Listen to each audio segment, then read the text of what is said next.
அஜ்மன்ல நடைபெற்ற சூரசம்ஹார ஃபங்க்ஷனை தான் நான் இன்னைக்கு உங்களுக்கு காட்ட போறேன். ஒரு சில காரணங்களால நம்மளாலையுமே சூரசம்ஹாரத்தில் கலந்துக்க முடியல. ஈவினிங் டைம் தான் ஃபங்க்ஷன் வச்சிருந்தாங்க. நம்ம வீட்டுக்கு வர்றது மாதிரி ஆயிடுச்சு. இருந்தாலும் அன்னைக்கு என்னென்னலாம் அங்கே நடந்துச்சு அப்படின்னுங்கிறத ஒரு சின்ன கிளிப்பிங்காக கொடுத்துருக்கேன். இன்ட்ரெஸ்டிங்காக இருக்கும், வாங்க போய் பார்க்கலாம். அபுதாபி டு அஜ்மன்ங்கிறது கொஞ்சம் போரிங்கான டிராவலிங் டைம் தான். இருந்தாலும் நமக்கு பிடிச்சவரை போய் பார்க்க போகிறோம், பிடிச்ச ஃபங்க்ஷனில் போய் கலந்துக்க போகிறோம்னு நினைக்கும் போது அந்த டிராவலிங் டைம் போரிங்காகவே இல்லை. வாசலில் நிறைய ஃப்ளவர் ஷாப்லாம் போட்டிருந்தாங்க. முருகனை ஒரு அழகான ரூபத்தில் நிப்பாட்டி வச்சிருந்தாங்க. அவர்கிட்ட நம்ம மஞ்சள், குங்குமம், தொண்ணூறு இதெல்லாம் எடுத்துக்கிட்டு உள்ளே போனோடனே சாமியை கொஞ்சம் நேரம் கும்பிட்டுட்டு காலம்பரை பிரேக்ஃபாஸ்ட்டாக என்னென்னலாம் வச்சுருக்காங்கன்னு பாருங்கள்.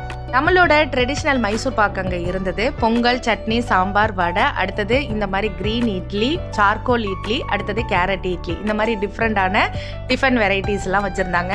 இங்கே பார்த்தீங்கன்னா பால்குடை எடுக்கிறதுக்கு ரெடியாக இருந்துச்சு. அங்கே ஒரு பூஜை நடந்துகிட்டு இருந்துச்சு. இந்த பக்கம் பார்த்தீங்கன்னா சூரசம்ஹாரம் நடத்துறதுக்கான ஏற்பாடுகளை எல்லாம் செஞ்சிட்டு இருந்தாங்க. ஒரு அழகான தேர் ரெடி பண்ணி வச்சுருந்தாங்க. இதுக்குள்ளே தான் அசுரனை உள்ளே வச்சுருக்காங்க. எவ்வளோ அழகாக ஒவ்வொரு சிலைகளையும் அங்கே வச்சுருக்காங்கன்னு பாருங்கள். இந்த மாதிரியான ஃபங்க்ஷன்ல நான் கலந்துக்கும் போது எனக்கே ரொம்ப ஆச்சரியமா இருக்கும். இது அரபு நாடா இல்லை இந்தியாவா அப்படிங்கிறதுக்கு அப்படி இருக்கும். நம்ம இந்தியாவில் ஒவ்வொரு ஃபங்க்ஷன் எப்படி கலந்துக்குவோமோ அதே மாதிரியே இருக்கும்.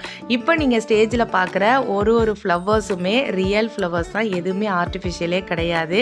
இந்த சைடு பாருங்கள், எல்லாருமே காவடி எடுக்கிறது, பால்குடம் எடுக்கிறது, இதெல்லாம் ரொம்ப அழகாக இருந்தது பார்க்குறதுக்கே.